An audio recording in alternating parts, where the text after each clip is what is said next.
Hey, this is Russ. I was going to go to a variety of places today, including the last place I went, which was yesterday. But I decided I'm just going to ride the streets, take a look at some different neighborhoods again.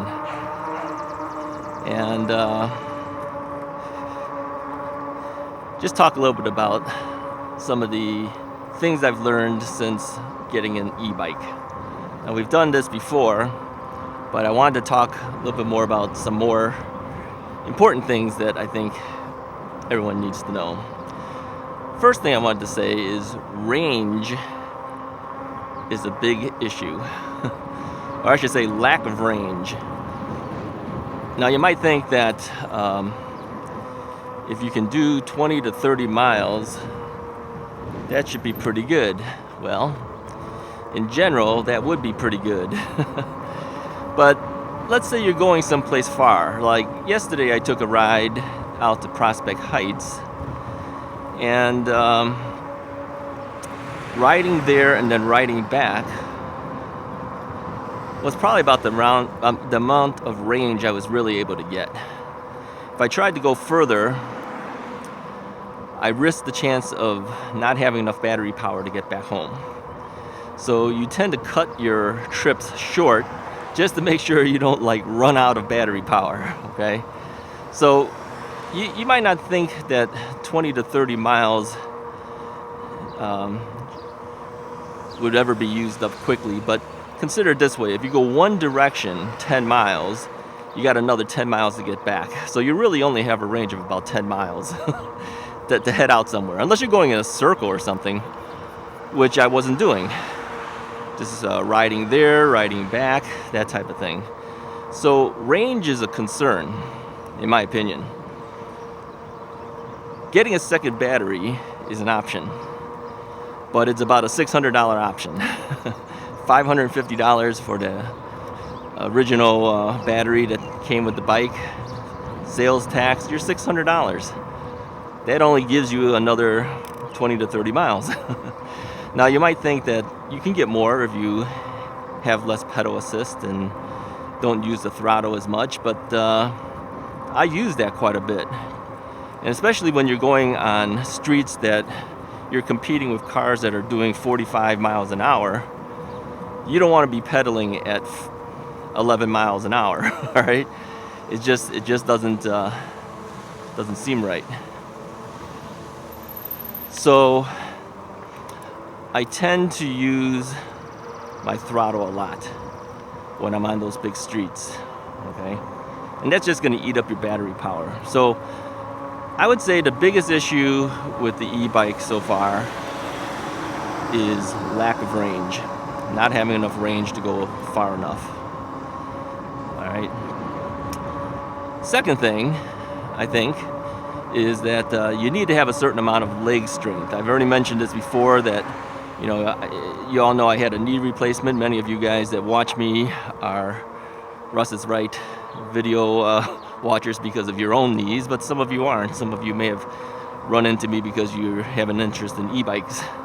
Well, I had a knee replacement done 20 months ago, and I'm still dealing with issues surrounding it. Now I'm much better now.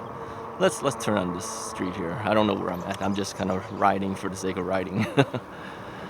And so I can't go at a pedal assist of 1. If I go at a pedal assist of 1, I get more range in my battery because it's not really helping you that much. You have to pedal more, okay? And with not enough knee strength and bad knees to start with, really can't do it, okay? Right now I'm at pedal assist 2, and it says I'm doing about 11 miles per hour right now. If it's just a leisurely thing, you're just riding the streets for the sake of riding, which is what I'm doing right now,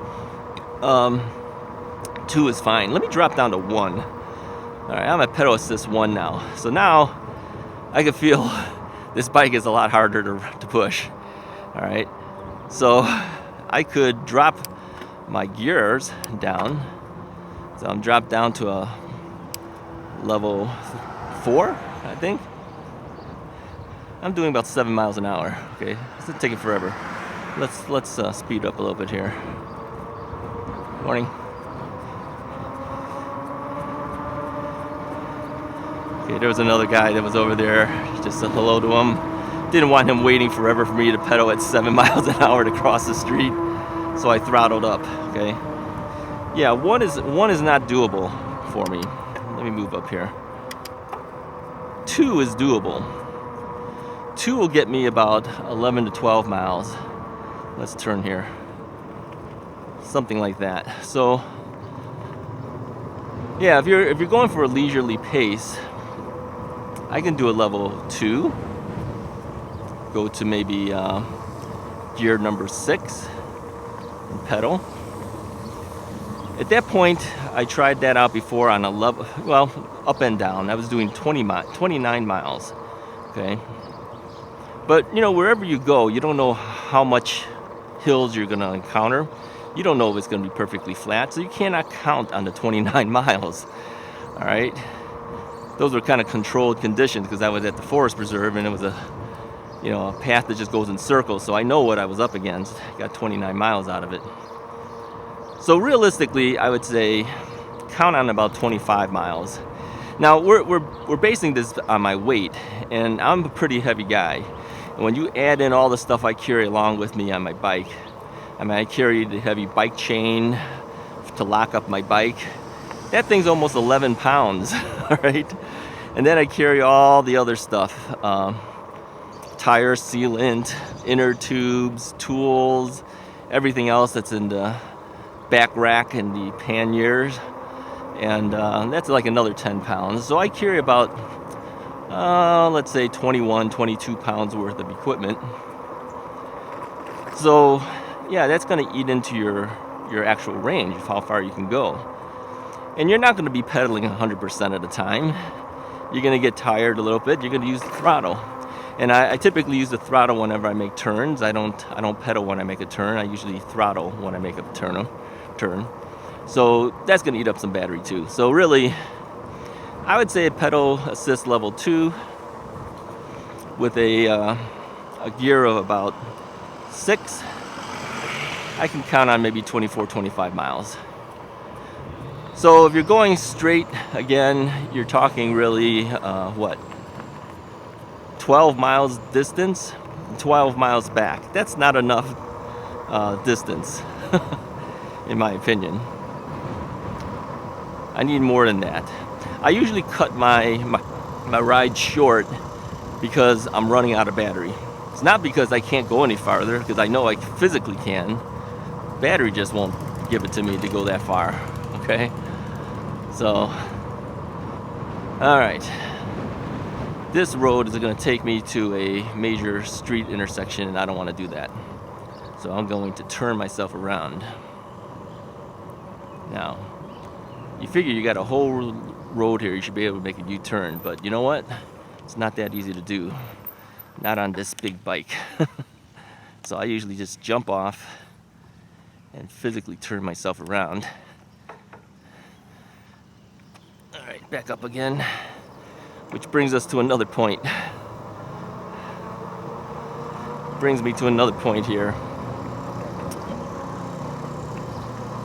This bike with the big fat tires and the heavy body frame is not very maneuverable. It's not as nimble. You can't make U-turns easily without fear of falling off the bike, at least for me. So these are little things you have to keep in mind, all right? Now today, it had rained earlier in the morning. There's a little bit of humidity in the air. I don't know where I am, but I'm just riding for the sake of riding.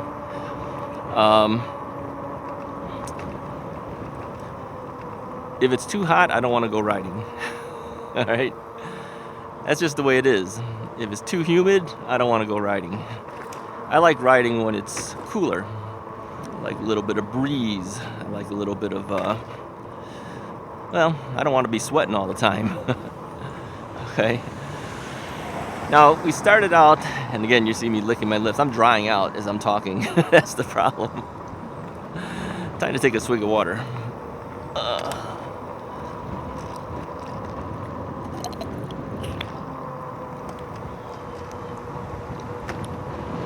All right. I had to remount my water bottle because I didn't want it in the front where it was blocking your view. By the way, if you see this little thing, I don't know if you can see it, that was the water bottle mount that I had on the accessory thing on the handlebar. I couldn't take that off. It's like the screw stripped or something. I can't take it off. So it's no big deal. It's just sitting on the accessory bar. I can eventually slide it off once I take everything else off, but I have no need to do that, so I just left it. And it gives you a reference point where the center of the bike is. So if you ever watch the videos and you see this thing here, whoops, I should do it like this, okay. That's the center part of the bike. So you know where we are in the middle of the lane, or if we're a third of the lane.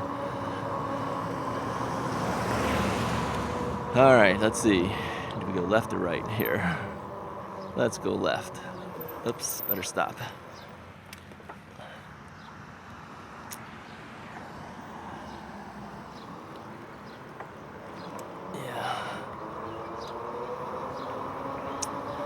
When you got cars coming, you gotta stop. All right. So, range is an issue. Weather is an issue. All the things that you need to carry. Okay, let's talk about the things you need to carry. All right. I think you should carry with you things to fix your tire. If you get a flat, you better have something to fix that flat. All right. Now, I put slime inside my inner tubes,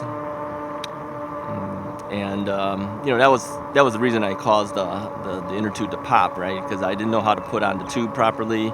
Probably had some type of pinch thing going on the tube. When I filled it up with air to 20 pounds of pressure, the thing popped.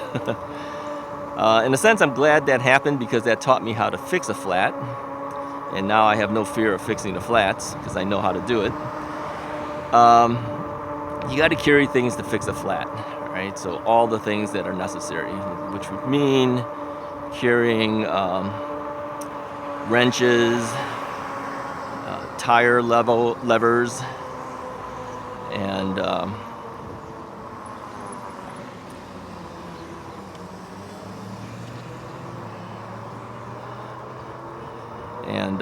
some type of portable tire pump.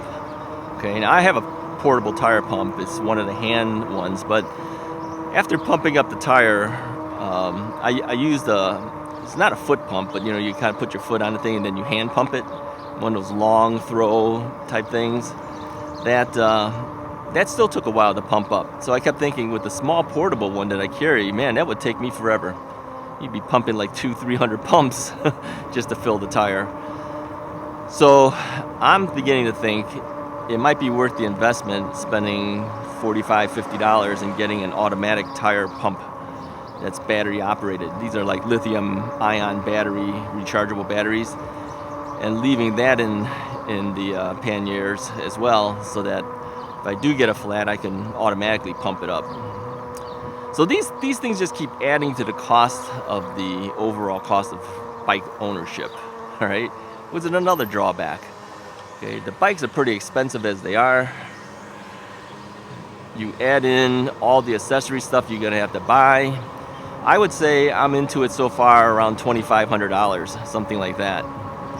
The bike was about $1,800 and something dollars. Add in all the accessories, about $2,500 already. That's quite a bit. And there's not a whole lot on my bike, really. So, yeah, it's not inexpensive at all. Here's another thing. Get ready for people to stop you and ask you about your bike. I've had that happen several times. When I'm out on the bike trail, people have stopped me, asked me if I was the Forest Preserve Police. No, I am not. They've asked me about the bike. Had a guy that said he was interested in YouTube. He stopped me and, well, okay, he didn't stop me. He was sitting there, I was sitting there. So we talked about my YouTube channel. He has an interest in YouTube. So hello to you guys if you see me and you watch my videos. So yeah, get ready for people to ask you about your bike, because it grabs a lot of attention. People are not familiar with they're not familiar with this type of bike, so the first time they see it, they're going to ask you. It's okay, I have fun talking about it.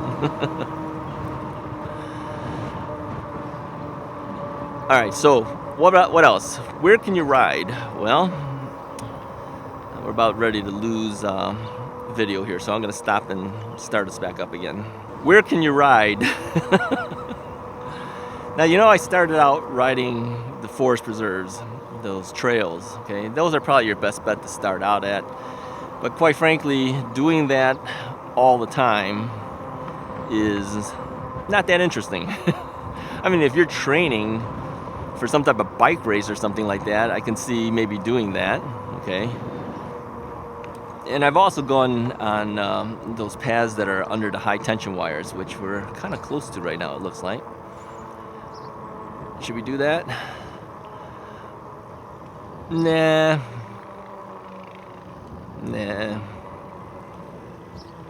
Okay, there's a car coming. Okay, we'll do it. Let this guy pass first.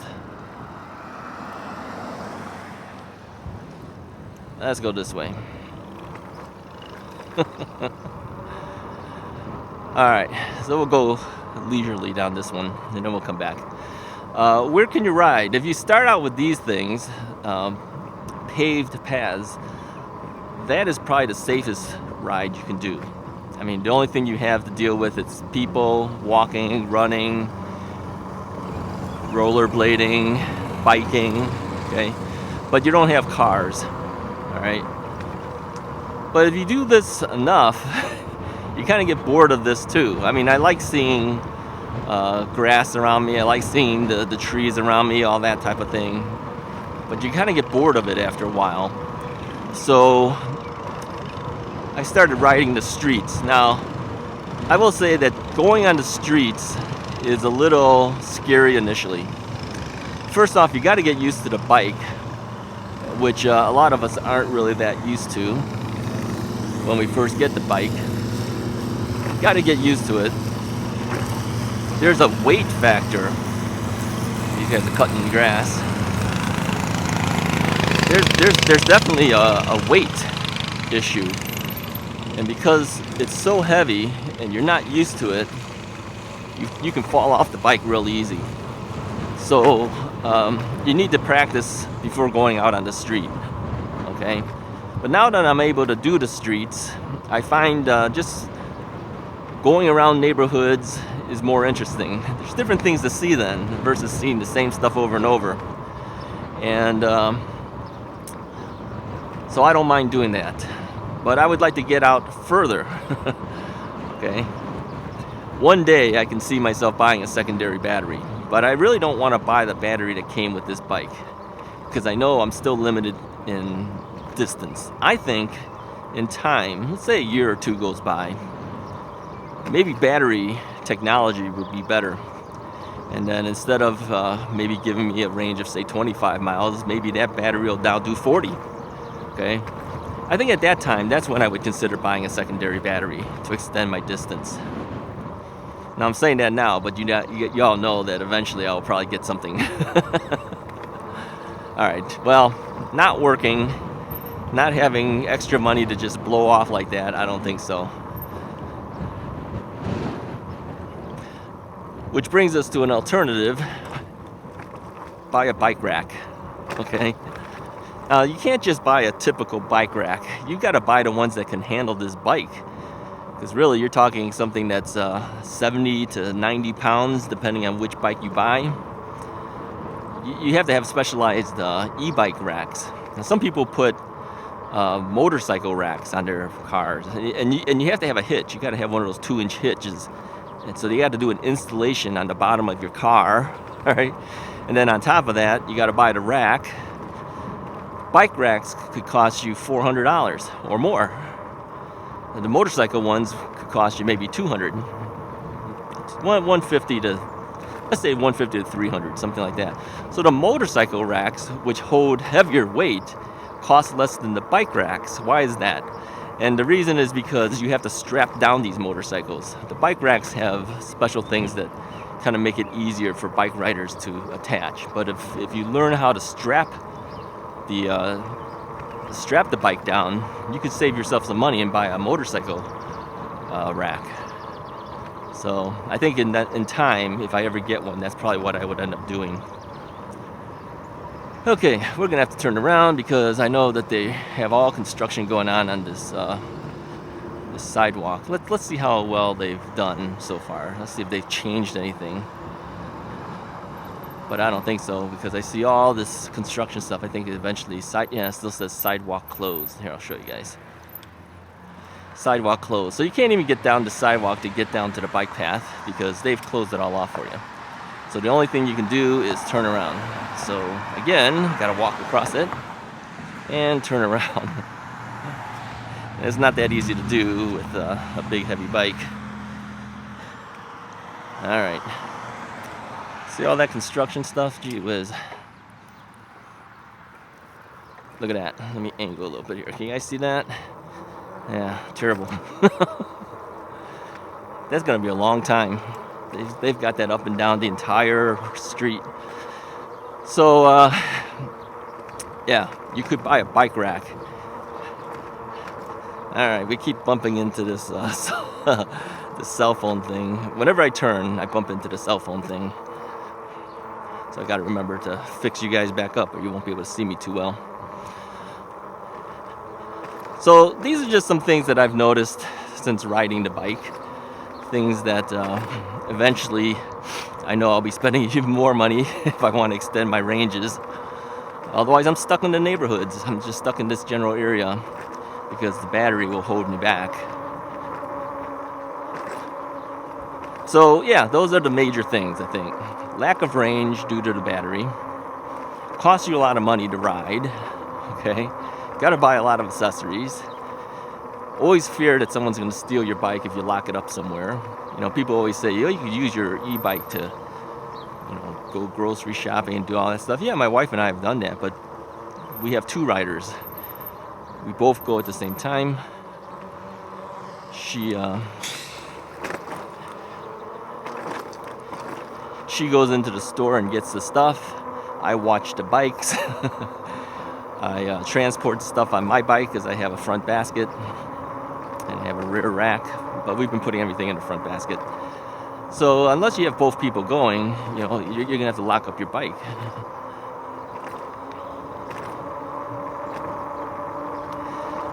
So the question is, do you trust locking up your bike? I don't.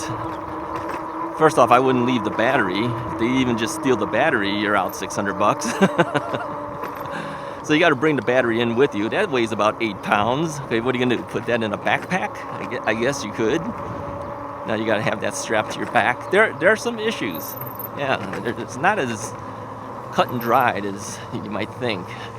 All right, let's not go down this thing. Let's take the streets.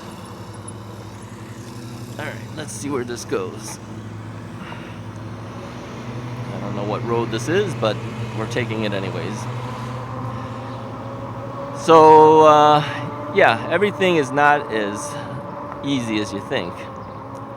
But having said all that, would I still buy an e-bike? And the answer would be yes, I would. It's gotten me outside. I go out and do things. I venture into areas that I would never have gotten on the car. I wouldn't go to places because it's just not something you would do, but now I do. Right? I'm just riding the streets now. I don't really have that much fear because I have more trust in my ability to ride. I feel more comfortable. I feel more comfortable on the bike. I can control the bike better now. Yeah, so it's fast streets. I still have a little nervousness on, but you should, because that's what keeps you alive. You should always be aware. Get yourself a mirror. All right, you got to see behind you. You got to see when cars are coming and things. And ride about a third of the way into the street. Now, people don't like that as a driver because they're saying the bike rider's slowing me down. He's eating up the lane. But you got to look out at your own safety. The car has less of an issue getting hurt if he gets in an accident. You get in an accident, you're probably going to die. All right? So you don't want to get hit by a car. So if you eat up that lane, that's going to force the guy to get out of the lane, move over to the left lane a little bit to pass you. Okay? And that gives you extra space. If you ride the gutters, if you ride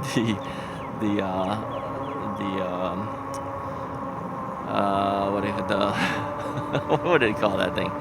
The side of the road. What is that called? If you ride along the side of the road, you give the car more space. He's not going to move out of his lane. He's going to crowd you, and you'll if you hit the curb because you accidentally moved your wheel like this, okay, you're going to go over and fall. All right, make the car move. They don't like it, but make them move. All right, let's see. Where else are we going here? I think we turned on this street before. Did we? Yeah, I think we did. Let's turn here. And we'll swing back around. So anyways, that's about all I really wanted to say today. Nothing special. I had planned to go to the bike path that I rode yesterday, but the more I thought about it, I go, I don't really feel like it. I think I'll just ride around the streets. See the neighborhoods. I don't even know which neighborhood I'm in. Doesn't really matter. All I have to do is keep an eye on my battery power. As long as I have battery power, I have enough to get back. And then at that point, I'll use the GPS and figure out where I am and get back home. Yeah, okay, never ride without your cell phone. You're going to need that GPS. And if you need to call for help, if you got a flat and you can't fix it, at least you can call for help. Now, if you're in a forest preserve, good luck, because the car can't get to you. If you're let's turn here. If you're in on the streets, you could call for help and someone could come pick you up. So residential streets, not so bad. Riding on big streets, that's another story. A little scary still. Oh, let's talk about pavement since we have a little more time. If you're one that likes riding dirt roads and gravel and stuff like that, yeah, you're probably going to pick up a flat sooner or later. And you know that those roads aren't as stable, so you could slide out and fall. Now, I've joined these various rad power bike forums and stuff on Facebook, and I read the stories that people talk about, and I even asked the question, how many of you guys have fallen? And a lot of people have fallen. Okay, a lot of these people buying these bikes too are older. They're not like little kids. They're people in their 50s, 60s, 70s. Okay, and so taking a fall is a major thing. All right, and it's probably because these bikes aren't cheap. They're expensive. So a lot of kids don't have the kind of money to buy these bikes. All right, let's turn here. I don't know where this goes. So anyways, yeah, be careful on the pavements that you're on. If you're on asphalt or something like that, yeah, it's going to hurt when you fall. But I think you have a little better grip, maybe, than on a gravel road. So, which brings us to, what do you wear when you're riding your bike? There's so many topics. We're going to run out of battery again. I'm going to have to stop and start us again pretty soon. In the summertime, I'm usually in a short sleeve shirt. I'm in shorts right now. You don't want to fall and skin your knee, especially if you had a knee replacement. You don't want that to happen. But you can't be wearing long pants forever. It'd be too hot. So I'm in shorts again. All right, let me pull over and start this camera up again. All right, I'm back at it. Yeah, what you wear is something to think about too. Now, I bought this yellow vest, okay?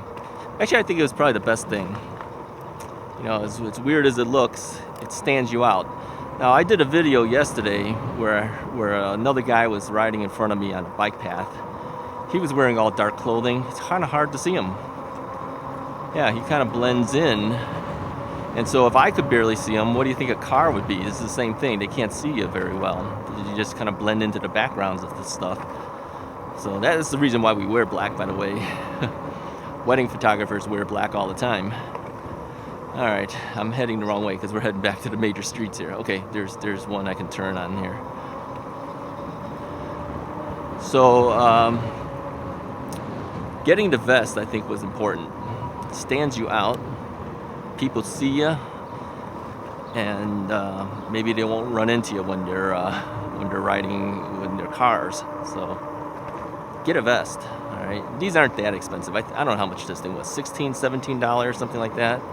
It's just a construction vest, a safety vest, and it's really not that bad.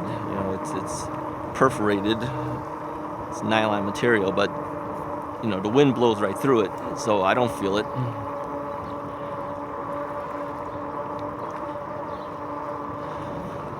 Anyways, you're gonna find that you will ride more than you think you will. I've how many miles have I got on this thing? I got 375 miles on this bike right now. It's been just almost 2 months now. Since we've been talking, I've ridden another 6.5 miles. Okay, and we're just going slowly. Probably shouldn't have gone down here because we just did this. I should have turned right. Oh, that's okay. Let's go down here again and I'll come back around again and then I'll turn right. We're just riding and talking anyways.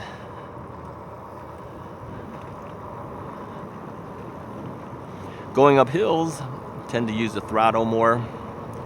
Even if you want to pedal, it's just easier. Hills is no longer a factor. I think hills is the reason people don't want to ride a bike. I don't know how these people who live in San Francisco can ride bikes, regular bikes, that is. It's just too many hills, man. You ever been to San Francisco? Go to San Francisco one day and check out the hills. And the incline is unbelievable. Going down the hills, gee whiz. So that's not a factor for an e-bike. I mean, unless you're in San Francisco, but small little hills that I have around my area here, not a real big deal, really. Because if I run into a hill, I just hit the throttle. Or you could change the pedal assist, whichever, but throttle's easier. Get a thumb throttle thing here. Okay, I'll show a separate picture of it. But if you get one of these things, to me it's easier. But the only thing is that my right hand always tends to fall asleep because it's like always stuck in one position here. Okay. Oh, these are the other gloves. They're lighter in weight. They're kind of cheap. Cheap in the sense of construction cheap. But they work. It's got padding at the right spots. There's palm padding. There's padding right before your fingers. I don't know what area of the palm that would be considered. All right, we're gonna take a right this time. Yeah, definitely use gloves. Makes it easier on you. All right, get ready for suntan too, because you will get darker. I know I'm already getting darker. Here it is coming up towards the end of May now, and I'm already starting to get darker from being outside for so much more time.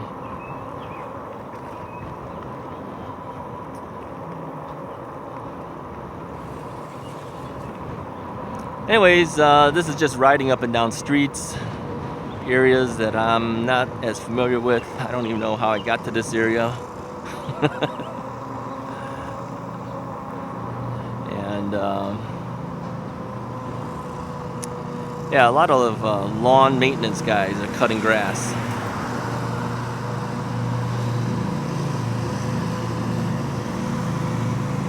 Our guy cuts our grass on Fridays, which we actually prefer.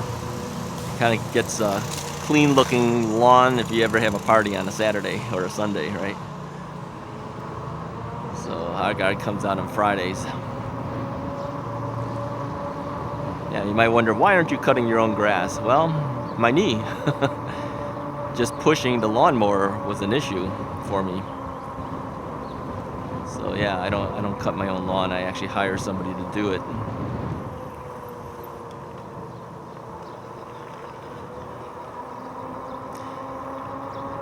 All right, I just run into a cul-de-sac. So what happens when you don't know the area and you just turn?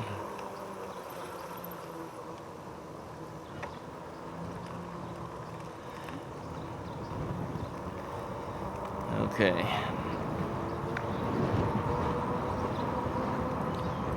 Well, we'll go back the way we came.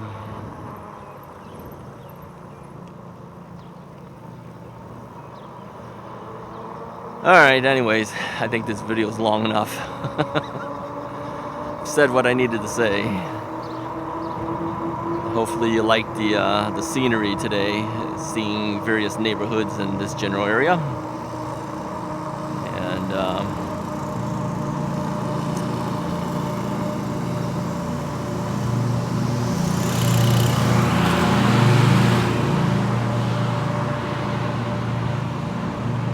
I haven't signed off yet, if you noticed. I'm going to sign off now. Appreciate you guys coming on the bike ride with me today, and I will talk to you guys next time.